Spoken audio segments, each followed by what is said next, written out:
Hey guys, how's it going? It's Phil from the King Realty Group. Hope you're having a great day. I want to thank you once again for joining us for our March edition here of the Toronto Real Estate Board stats review. That means we're looking at February 2020 and how compared to the last year. But also on top of that, we're going to have a little bit of a special segment today because obviously there's a lot of things going on in the world today due to our coronavirus. Now, I'm normally in regular attire, but who are we kidding, guys? I'm at home in my home office and everyone's should be at home as well. So if you really want to know and understand what's going on on our GTA market when it comes to how the virus has impacted us, and also talk a little bit about what happened in February, this is really the video for you. So here we go.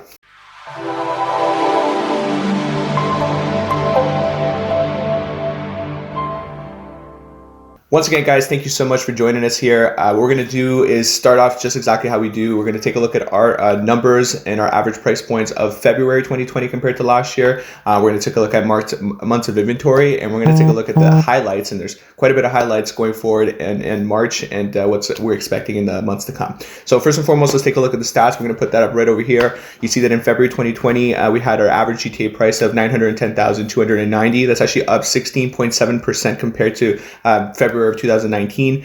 Detached homes were at $1,113,918, and that's up 13.7%. We got semi-detaches at $872,821, up 4.5%. Townhouses at $731,881, and that is up 14.9%. And condos, which is the strongest segment that went up in price, it's at $666,358, and that's up 18.6% year over year compared to February of 2019. Having said that, guys, these numbers are really strong for February. Okay, going into March, things might change a little bit due to the things that are going on in our environment. But this really goes to show you how strong our market was in the first couple months of the year, and especially compared to last year, where detached homes, for example, were hovering around 1% for pretty much the first half of the year, and then it started kind of picking up. Now all of a sudden, the detached homes, semi-detached, the low-rise homes actually are making up a lot of the sales that we're experiencing on a monthly basis, and you're noticing that we have even double-digit growth for majority of the housing types out there. Year to date, guys, we're up at 15.2%. The year to date is a different type of measure. We're really looking at January, February, and how much the price has changed, throughout the year, and every month that goes on, we're going to have that change. And when we get to December, we're going to really see what the increase in price was for the year of 2020. But at $882,788, 15.2% is what we're at in the first couple months of the year. We don't have data for March yet, but we are going to talk about that a little bit. I think it's something that you guys definitely want to know what's going on in our marketplace because of the impact of coronavirus and COVID-19. Continuing on, guys, let's take a look at sales for February. Sales were 7,256, and that's up 45.6%. 45.6% compared to 2019. You got to remember, though, 2019 was a record low, or not record low, but over the last 10 years, it was the lowest point when it comes to sales. And so that 45% increase, you need to really weigh the fact that we're comparing it to a market low. Okay. And there's another little detail I'll share with you later when it comes to sales. Let's take a look at months of inventory. It was heating up, guys, in our marketplaces across the GTA. Take a look over here. In Toronto, we were at 1.1 months of inventory, or 91% sales to active listing ratio. 1 month of inventory is very low. It's really shows that we were in a strong seller market, basically in all of the Toronto market. In Durham, we're at 1.16 months of inventory, or 86% sales to active listing ratio. And that means we're really strong in the seller side there as well. Peel is even stronger at 1.08 months of inventory, or 93% sales to active listing ratio. Technically in the seller's market there as well. And even in York region, guys, where for all of 2019, we were in a either buyer market. I don't even think we got to a balanced market until just last month. And now all of a sudden we had a 1.66 months of inventory in York region at 60% sales to active listing ratio, which, by the way, guys, and I'm going to put it right here, the little guide, when you're over 50% ratio for sales to active listings, which we are in York region at 60%, we're technically in a seller's market there too. We were basically in a seller's market across all regions when it came to February 2020. That's very interesting. So guys, I mean, take this with a grain of salt. Why? Because obviously this is stuff that happened in the first couple months of the year. A lot of changes happened in March. right halfway through the month, things changed very drastically. And that's something I'm going to note in the next little while here. So these are kind of the key highlights. The first few are really just about February and how strong the market was. And then after, we're going to kind of switch pace to talk about what's going on today. Okay, so sales and average price growth were very strong. Obviously, in February, we had a 45.6% increase in sales and 16.7% increase in average price point respectively. Now, remember, this 45.6% growth was compared to a 10-year low, which was last year, and it's actually still below the 10-year high that we had in 2017. So 2017 was a really, really hot market. It was hotter than what we were experiencing in January, February, just so you know. Okay, we weren't at the same level then. Sales growth was the strongest for low-rise homes, so that's a drastic difference from last year as well. I mentioned before, detached, semi-detached towns took a greater piece of the pie when it comes to all sales that we experienced in February. So condos, non-condo sales, if you want to put it another way. Sales increased 14.8% January to February. So we actually had almost a 15% jump in sales just from one month to the other, Jan 2020 to Feb 2020. So things were really heating up in the marketplace prior to March. 7.9% increase in inventory year over year. That's what we were experiencing. So we had about 8% more inventory in our marketplace in February 2020 versus 2019. However, if you contrast that to the sales of 45%, that's a very big gap. And so we're really creating an environment where prices were going to be pressured to continue to go up, and they were actually going up pretty quickly in the first couple months of the year. COVID-19 came to be. So obviously this is something that started out in Asia and has spread globally. I don't think anybody really could have anticipated the impact that this virus has had across the globe, but we're seeing it right in front of our eyes day by day, especially because we're so connected and we have the ability to take a look at news reports from all over the globe, at least here in Canada, and we're really seeing this unfold before our eyes. And obviously the drastic shift of where our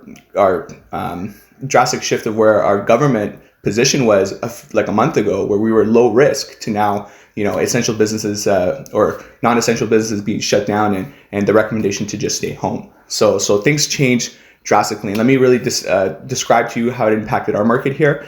COVID-19 virtually halted this activity and sales that we're experiencing in January, February.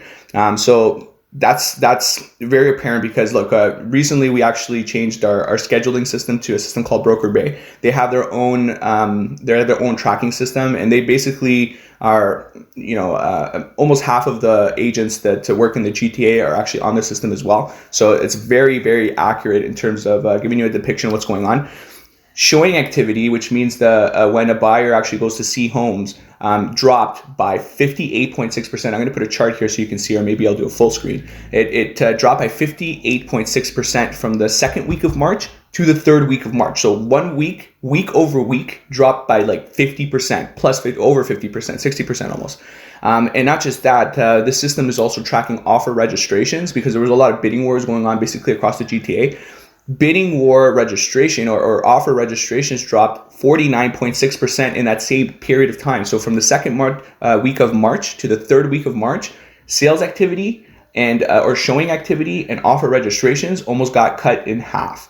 Okay, and obviously we're just living in that third week now and going into the fourth. So it's going to be interesting to see kind of those week to week changes. But that's really what happened. The speed of that decrease is unheard of, but it really just speaks to the fact that our government has really been championing this social distancing thing. And many people are actually listening and they're not actually going out. And so it's a little bit tough, obviously, for me to do my job because we got to see properties, and that's a big piece of it.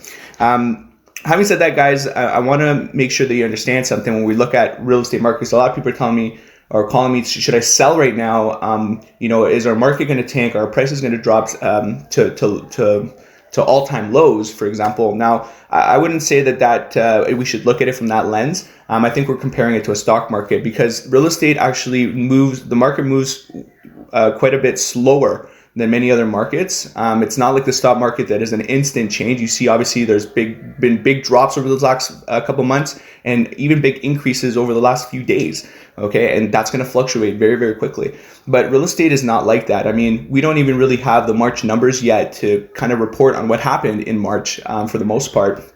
That's obviously coming next month in April. We're going to talk about that a little bit, and that's going to give us an indicator of what's happening. And it's really over the months, over a period of months, is when you're going to start seeing any sort of change. Will it impact prices? It could. Showing activity has dropped 50% week to week, as you just heard me say. So that means that it could very well impact prices. It could very well impact many markets across the GTA and Ontario and Canada. But what that is, I really don't know. I made a note here and saying that we're living in unprecedented times, and I think the news reports are saying that, and you hear that being said by many people. That's really a nice way of saying we don't know what's going to happen. We don't know what's going to happen. And even when you listen to the health providers, they're saying, look, stay at home. These are the numbers for today or for this week, but they really don't know what's going to happen the next week or the week after that. We really don't. If we stick to the plan though and stay home, we can drastically reduce this, and that's kind of the message. Having said that, guys, this too shall pass. So although we are living in this uncertainty over this next short period, we always look at real estate over the long period of over the long term, okay? Unless you're flipping a home, hopefully if you are flipping a home, you do have a plan B to hold a little bit longer, because that may not work right now if you're mid-construction, for example. So you should always have a plan B when you're flipping, and you should always look at real estate as a long-term thing. The truth is this: life will go on, and this too shall have an end. When that end comes, we don't know at the moment, but I can tell you for sure that people are going to need a place to live when it's all said and done. And I can tell you for sure that Canada, Ontario, and GTA market is a really great place to live, and that's not going to change. And so what you're going to do now is you're going to hold on. Okay, I wouldn't start liquidating unless you're in dire circumstances. Okay, and if that's the case, let me know, and let's see what we can do to help out. There's been pent-up demand as well. You saw the first couple months of the year were very, very strong, and my first few points illustrated that. So many people have been impacted by this though financially. There's a lot of people on EI. A lot of businesses have been put to a hold. I know the government's going to give us a bit of money to kind of help with that, but it may not be enough. So I really don't know if that demand is going to remain after COVID, okay? But we're going to have to see. I do know that people will still need to buy and sell afterwards, and I'm not sure if they're going to be in an environment with less activity, with lower prices. That's something we're just going to have to see over the next little while, okay? Having said that, we can compare it also to a few other market events that happened in their past: SARS, 9/11, 2008 recession. Canada actually held up pretty well. And if you recall, SARS was actually in North America. Toronto was the hub, right? And we were impacted a lot by that. But then that year was still a year that we actually came out on top, and our prices were actually in double-digit growth, if I'm not mistaken, towards the end of that year, even though once that happened and we got past that. Okay. The last message, guys, is really just to stay safe, stay away from others. We're in this together. If we follow the advice from our health professionals, the impact of this virus on our community is going to be lower compared to what we're seeing happening around the world. Maybe things could have been done a little bit quicker here in Canada as well to kind of limit that spread. But I think what we're doing right now is still good, and I think that we all need to be involved. So we're in this together, guys. And, if you have any questions about what's going on in your market, in your property, we can always take a look at that from a smaller lens. And we're here to help you guys at the end of the day. Get in touch and stay safe. We'll talk soon. Take care.